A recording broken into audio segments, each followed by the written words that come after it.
What's up, guys? Welcome to another episode of the CryptoKreamers, and today I'm with the legendary Dim Zayan. He is a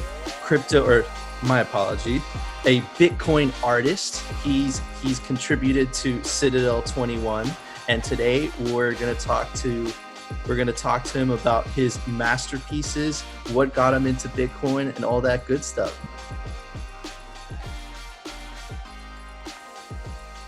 What's up, man? How you doing? Hey, man. Thank you for having me. By the way, how do I pronounce that name? Dim Zayan. It's very. That sounds good. That's good. Yeah. That's okay. Yeah. And is that a French name? Well, you know, there is something about the Bitcoin community that is about privacy and anonymity. OPSEC. So okay, this OPSEC. Is not my real name. Okay, yes, good. Exactly. Okay, cool. I understand. Okay. I know it's really hard to keep, and it's probably futile over time, but you know, you make as much effort as you can to stay anon at some point. Yeah, so I'm semi-anonymous because I run a mining business. I have to have a little bit of my real identity tied into it, but I try to be as much pseudo-anonymous as possible. Yeah. So there was actually a great article on the last, was it the last Citadel? From Gigi. He posted an article about privacy that's really worth the read. Oh, I'm definitely going to check it out, and we're definitely going to dive into Citadel, and I would love for you to explain it. But before we get into that, I just wanted to say, what's up, man? How's your quarantine been? Any quarantine stories? Well, I got to tell you something. Okay, I'm going to reveal a little bit, not too much. So I spent a lot of time, I'm French, but I spent a lot of time in New York City. And I actually left New York City 2 years ago. And with all that's happening right now, it's probably one of the best moves I've made recently. I'm very happy to live in a remote place. And it's kind of building my citadel. You know, I'm away from everything, and I feel this is a move I should have done a long time ago. And there is nature around me. We have the forest, and it's something that's kind of hard to do when you are a citizen, when you're a city dweller, and it's been all your life the way you evolve. But once you make the move, it's hard to go back. Yeah, I completely agree. Man, you know, that's some true wisdom. I lived in New York for a couple years. Yeah, it's a hustle and bustle for sure. I mean, New York takes you, right? It's a city that's worth going. If like I'm gonna quote Frank Sinatra, if you can make it there, you can make it anywhere. You know, so you go to New York not to live, you go to New York to survive, right? So, or at least that's the way that I saw it. But it was a great experience, absolutely. But I'm also moving to a more secluded area that's not in a big city as well. So, but I'm not quite there yet. I'm not quite at your level. And hopefully, congratulations, man! It's I can't wait for you to make the move and tell me how you feel about it. I'm very excited, but I already have the pieces moving. I have to finish some stuff over here. So that's awesome, man. That's really cool. So could you tell us, I know you want to be a little bit anonymous, but could you tell us as much as you can about what's your background? You know, what's your background? You know, tell us a little bit. Sure. I mean, I had many lives, but all my life, you know, I've been on the artistic side, and it's not up until a few years ago that, of course, Bitcoin crashed into my life and completely changed everything. And New York, Bitcoin is a big destroyer of worlds. You know, it takes your life by surprise and completely changes it. Absolutely. But before that, I've been doing a lot of different things artistically.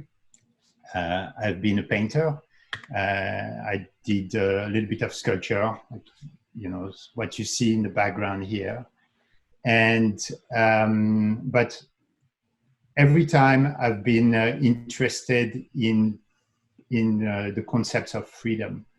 And probably that's one of the reasons why I got into Bitcoin in the first place, is because, you know, there is it's more than just a currency. Of course, it's more than all the technical and economical reason why Bitcoin is Bitcoin, but it's a symbol, and it represents so much in what it is. And as an artist, you know, there is a lot that happens that pushes you towards it, like if you're attracted by a magnet, and that translates into my art over time, as you can see with Bulltardia, but also with other projects. So that's awesome. So yeah, and what I like to say, you know, is that we all get attracted to Bitcoin, you know, initially because of the financial aspect, but then it has this way of Trojan horsing you into this ideology of self-sovereignty, you know. So I completely understand what you're saying. And, you know, so you're basically an artist, and that's what you've been before Bitcoin, after Bitcoin, and then just Bitcoin and all what it stands for. It just kind of, you know, gives you that extra inspiration, so to speak. So exactly. that kind of answered my next question, you know, I mean, a little bit. So, but let me segue into it.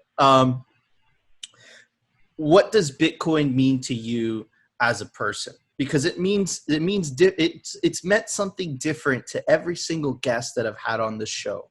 What does Bitcoin mean to you as an individual? That's the first question. And what got you into Bitcoin? Yeah. Can I answer the second question first? You could answer however you like, my friend. This is our show. You know, it's crazy, but I cannot remember how I got into Bitcoin. And it's been something that's been bugging my mind for the longest time. You know, I try to remember what was the event or who was the person that did that. And I cannot remember. I know around when it was, and I know what happened after, but the precise event, it's something that, given how Bitcoin has completely transformed my life after, I wanted to know, and I'm not able to remember that. However, what it did, it's just, you know, in the course of a few years, I went from a hodler, because, you know, at the beginning you're just curious about Bitcoin and you buy some a little bit, and then you don't think about it too much, right?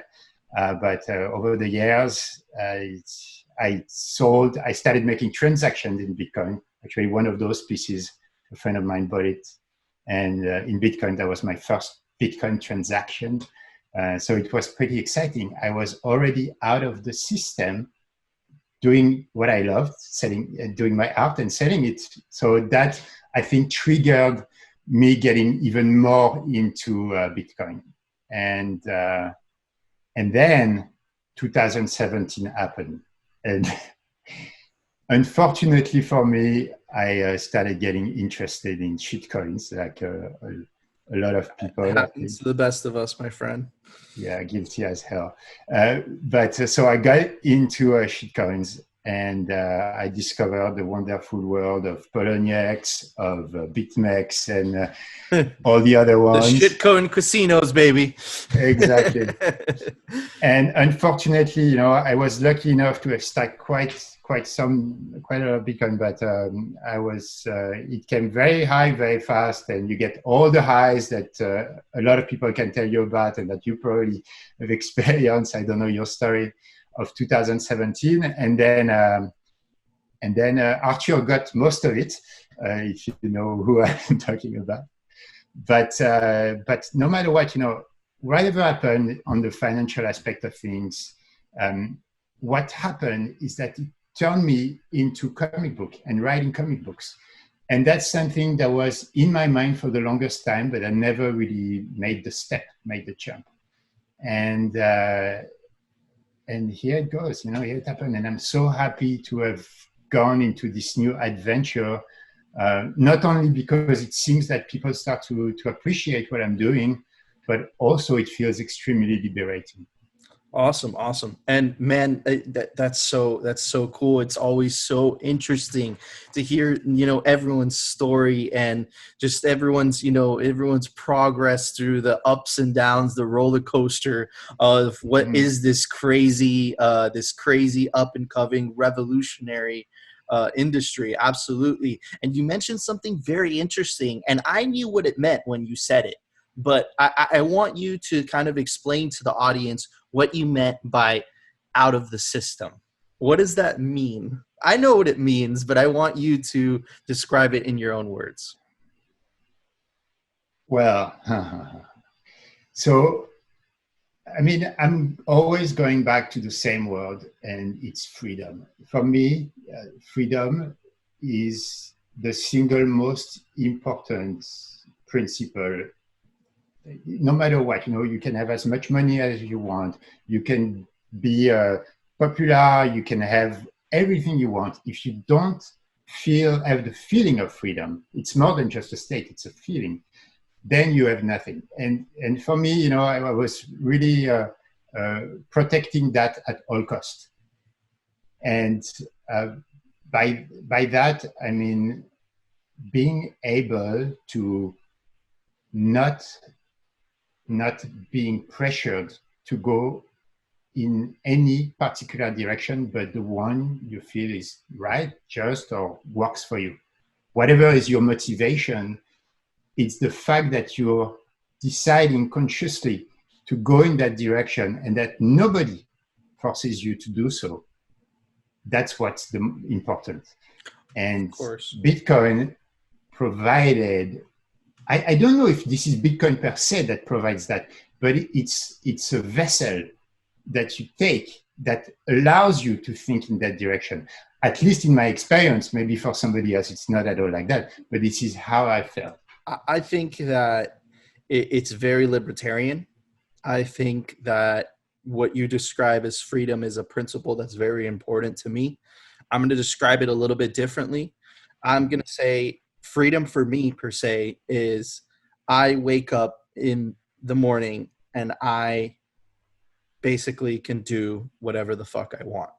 That doesn't mean that if I don't, work on my businesses or my projects for 6 months, I'm going to be okay, right? No, you still have to work, but at least you're doing what you love. And that is what's important, right? And I think that that's what you're getting at. Is that correct? Oh yeah. I mean, being free doesn't mean being lazy or doing nothing. And I guess that for some people it may be. Maybe that's what people look for. For some people it does, but for me it wouldn't make me happy. Yeah. I exactly. Be lazy for 6 months doing nothing. I have to at least be doing what I love. I love playing video games. I love starting what I would call little side businesses for passive income. My girlfriend, she's an artist. She sings. So for her, what makes her happy is creating music. And for what makes Dim Zayan happy is making art, man. And I love that. That's really cool. And that's a perfect segue into the nitty gritty, man. We're gonna start talking about your awesome talents, man, your awesome work. We're just gonna go from the beginning, and so we're gonna go through each one, and I'm gonna do the same thing that I did with Lucho. I want the artist to explain the piece, because art means something else it means it's all about feeling, and it means different things to different people. So I could see one of your pieces of art and it can make me feel a certain way, but the best way to describe that piece of art is from the artist themselves. Great. Awesome. So could you explain what this is? What is this? This is so cool. I see some bulls. I see it from like the old cartoons where this guy has the eyes. I see a bull in the back. What is this? What is this piece? So that's a close-up from from the part of the beginning of the story of the new episode that was published, the last episode that was published on Citadel. And it's the bull run, man. And couldn't it be more appropriate with what's going on right now with Bitcoin? I know. I mean, I know you see what's happening today. So, I mean, all right, don't get me wrong. For me, Bulltardia, the term Bulltardia means a lot of things. I'm a bull personally. I really believe in Bitcoin. Of course, there are times where it doesn't make sense to be a bull. But as you know, it always makes sense to be. Sorry, I shouldn't say that. At least for me, man. Yeah, but even in people that are always bull, there is the smart bull and there is the bull that is the bull tard, right? You have the right time to. Oh, okay. So I get what you're saying. Like this describes the not so smart bulls. Okay, cool. Well, it has many meanings. There is nothing in here that has a single meaning. It's the enthusiasm of the bulls, of course, but in the story, I'm talking to more than just Bitcoin. I'm not more than about Bitcoin. I'm talking also about the current system, the fiat system, and the beliefs. And before there were the Bitcoin bulls, there were also the fiat bulls and people that believe in many different markets. There are the Goldbergs. There are a lot of people, right, that believed in different markets. And in here, in that particular story, Bit, who is the hero, who is the honey badger, is experiencing his first encounter with the herd of the bulls that is being led by the fiat priest. So the whole thing about the eyes and the enthusiasm is that they are attracted, but maybe they are not yet attracted to the right place. And that's where the story starts. Okay, cool. The reason I pulled it down is because we're going to get into the story completely a little bit later. So I just kind of want to talk about a little bit of art pieces that perhaps don't have to do so much about the story. So I'm going to pull up this one. Created this character for Cryptoscope 2. Could you describe what your motivation was? Where do you get your motivation? What was your motivation for this piece exactly? The motivation was Cryptoscope 2. I mean, no, I'm so happy. For me, it's kind of like I said, the world of comic. I've been interested and I've been drawing all my life, but making a full-blown comic, it's a different ballgame because you have to think about the story as well, and you have to edit your script, and you have to think about doing the same character over and over again. But with that process, you start developing new skills and something new is happening with the community. And I got one day a message from Cryptoscope who asked me if I could draw a character for his avatar. And for me, it was thrilling, it was really a new challenge. And we worked together on defining which character is wanted. Because he told me, well, I am an Aris. I have a sign. And of course, I'm very interested in Bitcoin. I would like you to start with this principle. And of course, with the style of Bulltardia or what I do. And little bit after talking to him, we figured out what direction we wanted to take. And this is the starting point. Now, all we needed was a good name. So we went on Twitter and we posted a little bit of a quiz and asked people around what they thought would be a proper name for this new character. I love it. We got a lot of very interesting suggestions. I love it. So you know what? This is making me excited because I'm like, I want to change my avatar in the future and maybe hire you to come up with something for me. That sounds really exciting. I'm gonna keep that in the back of my mind, my friend. All right. Okay, so let's move on to another piece. This is a little bit more traditional. I want you to talk a little bit about this. So this is acrylic, this is oil, this is so different than what I've regular seen from you. Is this and this was in 2017, so this was the height of the craziness. So what made you come up with something like this? So that's from my past life. So before really getting into comics, I was full-blown painting, and I was doing a lot of pieces that don't necessarily have a direct correlation with Bitcoin. No. I fully understand that. I want to get to understand. I want everyone to get to understand the artist's journey, Oh, yeah. and who is the artist himself. So could you describe this piece to us? Sure. I mean, I think this piece was very much influenced by New York. I Oh, wow. think as an artist, you are a vessel. I use that word for Bitcoin, but I think even as a human being, you are a vessel that is very much affected by the environment you're evolving. So back then I was living in New York. I had my studio in New York, and everything that represented New York was coming through me and into my art. And I think this is one of the pieces that I've done that was the most influenced by working in Brooklyn. That's where my studio was back then. And this is called the Jack of Diamonds, but there are other pieces that I've done that are the other jacks. And now that you say it's influenced by New York, I could see it. I could see the hustle and bustle. I think those are lamps. I think that might be a bench or a subway stair. You know, I see it. I see it now that you've described it. That is so cool. You know, art means different things to different people. So maybe I'm completely Absolutely. wrong, but that's what it feels to me. But there is no wrong interpretation. Don't worry about that. So yeah, I love that. That's so cool. And let's get into man, why you're famous. What is your most significant pieces?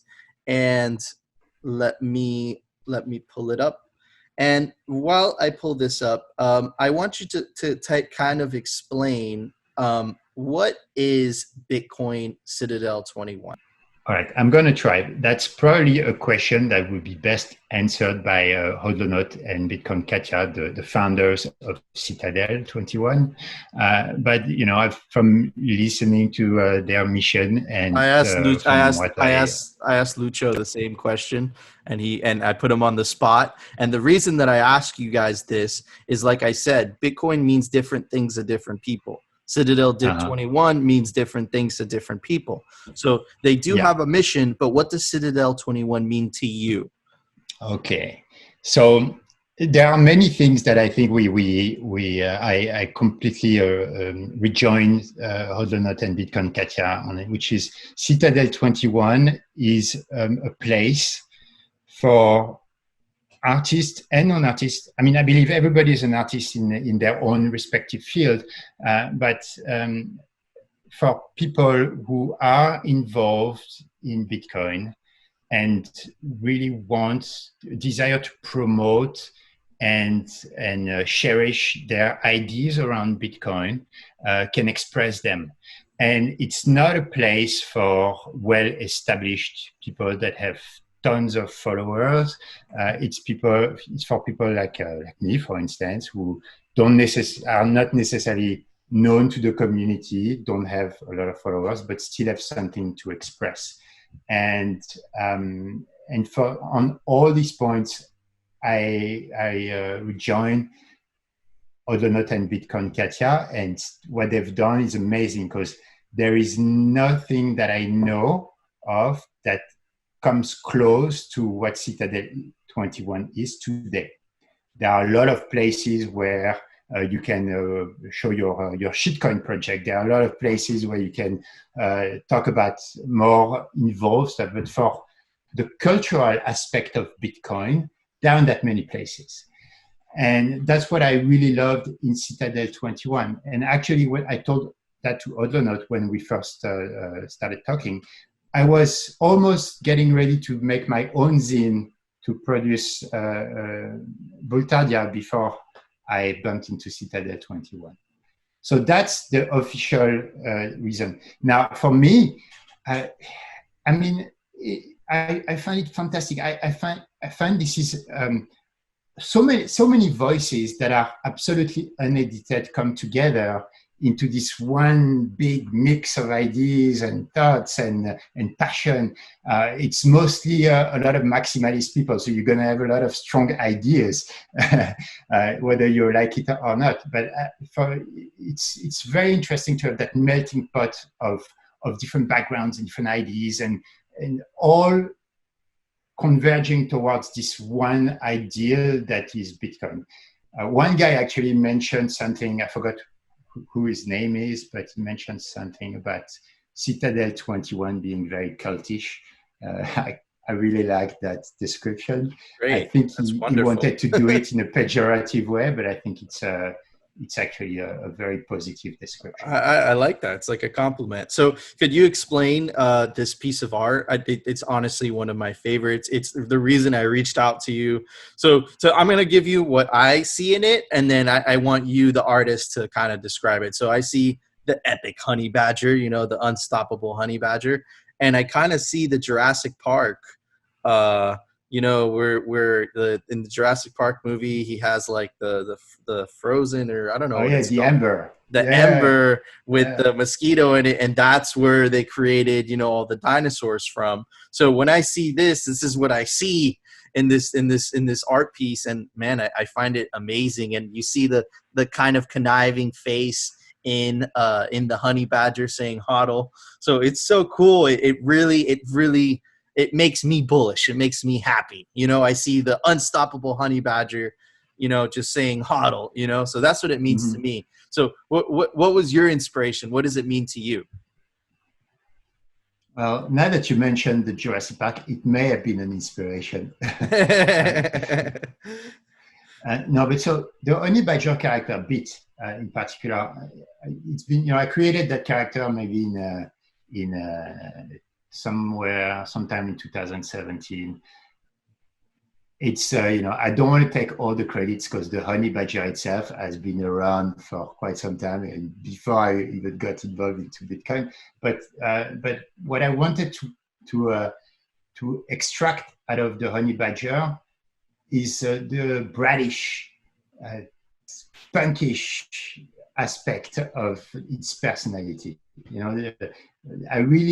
For me, one of the most important elements is the term cypherpunk. And in cypherpunk, the term punk, I think there is a lot of correlation with the punk movement and Bitcoin, and it goes beyond just the term cypherpunk. And I think that's what I try to translate in that character. He's a teenager, he's a brat, he doesn't care. All he wants to do is do what he pleases, what he wants. And yet, he's asked by his dad, Satoshi, to bring that moonstone back to the moon. That's impossible task, So that's what is going to happen along the way for Bit in the story of Bulltardia. It's his whole journey towards the moon and bringing that moonstone. Great. And I love how you ended it with that, because that's a perfect segue. It's a perfect segue, guys, to my favorite part of this particular podcast is the incredible comic that Mr. Dim Zayan has come up with. And this is going to be very special, guys, because I want the artist, I apologize about that, I want the artist himself to basically storytell, walk us through this, what it means. And the name of the comic is called A Prayer to the Moon by Dim Zayan. All right. So what's a better introduction to the story of Bulltardia than the moon itself? And I thought many different ways of starting the comic, but every time I was going back to the moon.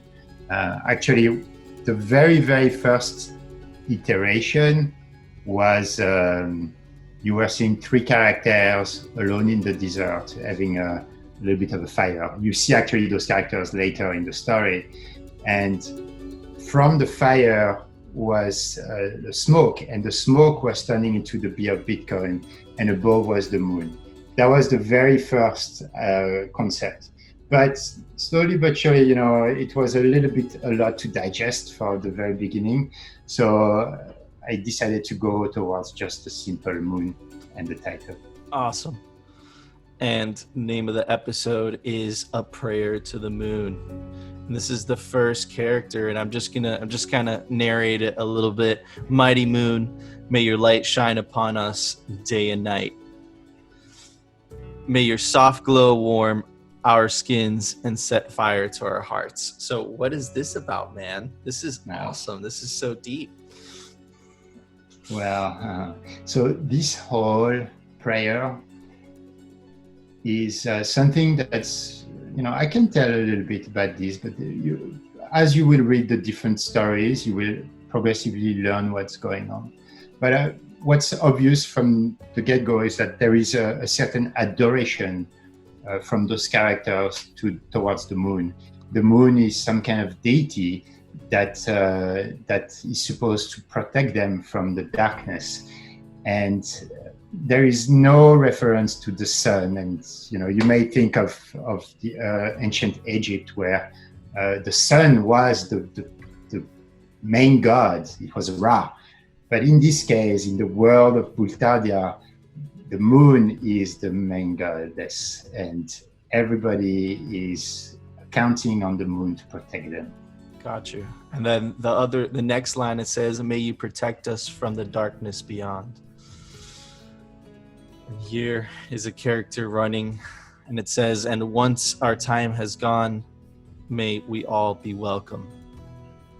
To name your home, for we will be gods.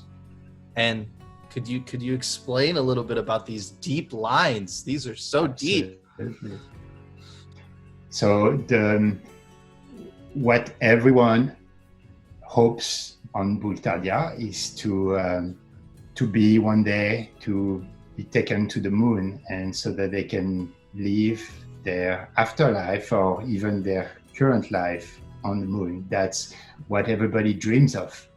And that's the moment where they become transcended, and they all hope to be more than who they are or what they are. And that's the prayer, so that this may happen one day. This is incredible. This is so cool, because in Bitcoin, it always says, the whole thing is, let's go to the moon, like moon this, and then you created this whole imaginary story about it. So, man, this is so interesting. This is why I love talking to the artists, because they really, really explain what's going on, Yeah, I mean, some of these references are subtle, other ones are not so subtle, but some of them, will be, it's the same as if you tell a story, you don't want to tell too much at the beginning, but if you don't tell enough, it's making people confused. And for me, it's very hard, because I've never, like I said, I come from a world where it's all about painting. I never really told a story like that. So I hope that I get enough feedback from the community to let me know if things are obvious or not. Absolutely. And then, whoa, now it starts to get a little dark here. Stomp. There you are. We have been looking for you, you little spy. Now what's going on? This is the evil. What's going on here? Can you tell? This is the evil. Oh no. Here comes the collector. The collector and his acolytes. Oh, okay. I get it. I get the references to real life. Okay, cool. Oh my God. And so you like that? I love this. This is amazing. So I'm gonna stop right here. So who is he looking up to? So that poor little guy is looking at the collector, and he's one of the eagles, or one of the birds actually, because there are more than just eagles.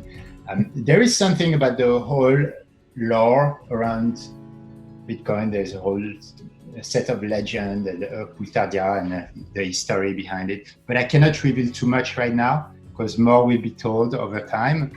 But what I can tell you is that there are a lot of eagles and other birds that kind of with the help of the bears, are keeping some kind of control over the population of Bulltardia. And some of them are really, really being oppressed right now.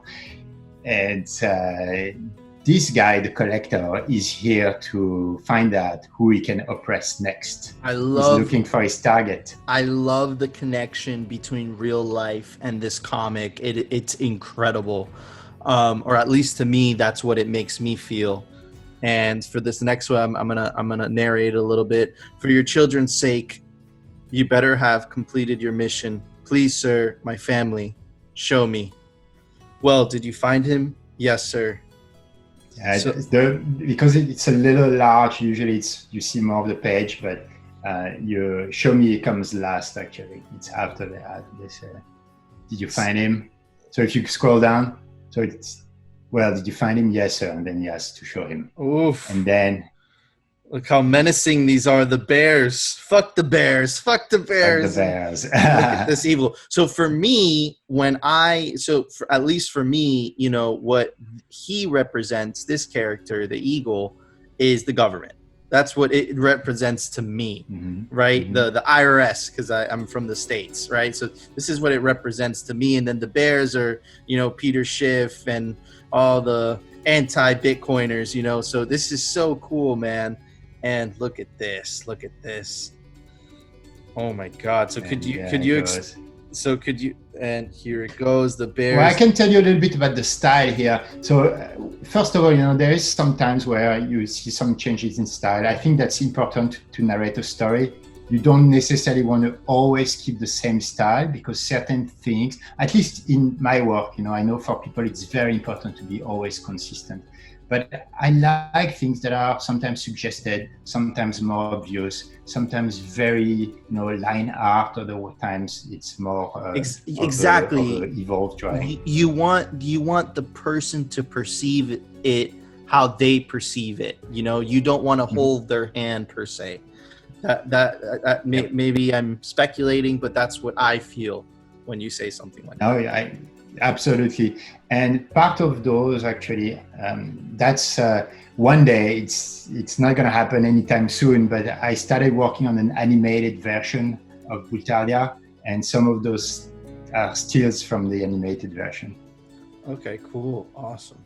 I'm just going to keep scrolling through this amazing story. And this is what you were referring to. This is what these guys. And then this smoke is the moon. You said it was the moon. Is that correct? It was turning into the smoke was forming the B of Bitcoin, and then the moon was above it. Oh, okay. I share it online so everybody can see what I'm talking about. So it keeps going. It says, "What's wrong? I haven't made enough offerings this year." Well, at least that's what the Central thinks. That is deep. That is deep. And then I did get the reference, and they said I have until the end of this lunar cycle to pay what I owe, or else I guess I'll get what I deserve for not giving enough respect to Mother. How am I supposed to get that much food in so little time? I barely have enough to feed my family. This is bullshit. Mother keeps getting hungrier with every season. It's time for us to get organized and fight back. Shh, you're gonna get us all arrested. Wow, this is so incredibly deep. A few of us agreed to start a resistance movement. Why don't you guys join us? Are you mad?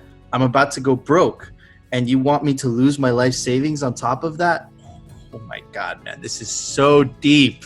This is so for the record, I want to say that this whole section of the story has been written in 2018, so before everything that's happening right now. But I think there can be a lot of relating events with the present. This is so deep, and to me, this represents the government, the IRS, you know, it's basically oppressing our freedoms, you know, and we were talking about it earlier in the podcast about how the most important thing for you is freedom And it is to me as well as a libertarian, as a Bitcoiner, you know, and it's just this evil entity of the eagle with the bears on the back rooting for the eagle to win, you know, because the bears want Bitcoin to fail, just represents that wait, let me pull it up, that centralized, here we go, that centralized entity, quote unquote, central banks, cough, cough. So, and then moving on to the next one, brothers, I had a revelation last night. I saw Mothership burning in my dreams, and so was Central. From their corrupted ashes, a new world has arisen. Bitcoin. At least we were standing proud under the moon, free from tyranny, free to choose what to make of our own future. This guy is really passionate, this character. I love him. We were agents of the revolution. Oh, and then he gets caught by the evil tax man, the eagle tax central bank government eagle person. Fascinating story, he says. However, I'm afraid there is no probability that it will ever be more than a dream. Our dear mother, beloved children of the moon, is here to protect us for eternity. It is written in the scriptures. You're being condemned for 100 years of forced labor into the pits of the wrecked lands. It has a much greater chance of happening, my friends. Ooh, the bears. Yeah. I feel for this guy. I love this. My mother's decree. I hereby declare you under arrest for the act of treason and conspiration against the Holy Church of Fiat. Dun, dun, dun. You are to remain in custody of the central bank. I'm going to add that word, office, until further notice. And you both better pay your respects to Mother if you don't want to follow the same fate. Wow. This is incredible, man. This is incredible. I'm glad that I really like to hear you telling the story. It's really good to hear it from somebody else. And you grasp a lot, so that's great. This is incredible. This is incredible. Don't worry, brothers. The moon is on our side. We have to save him. Oh, here we go. Didn't you see what just happened? I surely don't ever want to see that collector again. Sooner or later, it will be our turn. There must be something we could do, but we're going to need some help. The honey badger! The honey badger! There he goes. I've heard of stories about a fearless honey badger who lives in the area and has a reputation of being tough as a rock and lawless. His name is Bit. Oh man! So could who you? Can they be talking about? I have no idea. Talking about? Do you want to narrate a little bit after I do this line? Maybe I should pay him a visit. Ask for his support. It would be hard to convince him though, because Honey Badger doesn't care. No, Honey Badger don't care. We all know that. And that's the end of this episode. Stay tuned for the next episode of Bulltardia. Will it be? Yeah. And you said it was going to be animated. Man, that was awesome. I enjoyed that so much. That was incredible. It commingled real life, instances of our struggle against this oppressive fiat central government IRS BS, right? And you just perfectly fit that into this comic, this cartoon, and it was so interesting, man. I loved it so much. Thanks. So two things though. There are two other episodes that have been published right now. They're on Citadel21 and also on Webtoon. And I said that there will be an animated version, but it's far from happening at the moment. I'm still working on many different things right now. I'm going to do a print comic first, which should be available towards the sometimes in fall. And after that, we'll talk about animated. Okay, awesome. So we're going to kind of close down the podcast a little bit, and I'm going to get into my favorite topic, which is price speculation. It always makes people feel very uncomfortable, and that's exactly why it's my favorite. So I'm going to start off with the question of, do you believe in Plan B's stock to flow? And most importantly, do you believe in his price target of 288K between the years of 2020 and 2024? Well, I've been wrecked trading, but I've learned also a lot over these past few years. And one thing I know is that I don't believe in any price target that is so far in time, because anything can happen. So I don't know. What I know is that Bitcoin can only go up over the next few years. That's my belief. For his model, I like his model. I think it's very interesting. He offers a very different perspective and view than anybody else, and I think there's a lot of value in looking at it, for sure. Awesome. Cool. And what do you think? What do I think? Man, I'm a bull crazy person, so yes. I definitely believe in it for sure. And that's what I like to hear. And I just want to get this is the second to last question. What is your price target for the end of 2021? For the end of 2021, well, like I said, price targets themselves. I like to see the market and based on what they do, know if we are in a bull phase or a bear phase, right? You have the impulse waves or not. And when it is coming, I want to know and I want to be ready and I want to be in it and ride it until the end and then hodl. Yeah. That's okay. What's happening, okay? But to give you a price estimate, I mean, first of all, it's not my job, but you have to do it. I force everyone to do it, man. You have to give a number. Okay, you know what I'm going to do? I promised everyone. So I posted 2 charts on TradingView that got very popular. I don't know if you ever seen those. They're called the one coin to rule them all. Okay. And it's a mix of art and cards. And I promised everyone I would do an updated version. So I will post my price target over there. But okay, fair enough. Okay, that's fair. That's fair. But I think that if we remain above there's still the CMA gap that has to be closed. It may be closed because usually gaps, that's what they tend to do, right? We just close the gap at or we're close to closing it at 11,500, if I remember. Once we close that, and if we remain above the big trend line that we are crushing right now. We just crushed the hell out of it. Very bull. Yeah, we just crushed the hell out of it. It was 10.5K that we needed to go above, and we hit 11. So things are looking very bullish right now. But hey, you never know. Yeah. It is Bitcoin. Well, hey, people, if things start consolidating a little bit, don't get scared. Okay, hold on. No, I mean, after this massive pump, I would hope that things start to consolidate, a little bit, right? And listen, this is CryptoKreamers tradition because after all, this is called the CryptoKreamers, even though we do only Bitcoin, but this is a way to Trojan horse the noobs into getting into Bitcoin only content. So the traditional original CryptoKreamers question for you is, what is your favorite ice cream flavor? It's tough to answer. So I like a lot of those weird flavors that are savory, like olive oil, rosemary, because it reminds me of my childhood and the Mediterranean Sea. You have kind of this. Can I say something that sounds very French? that must be it.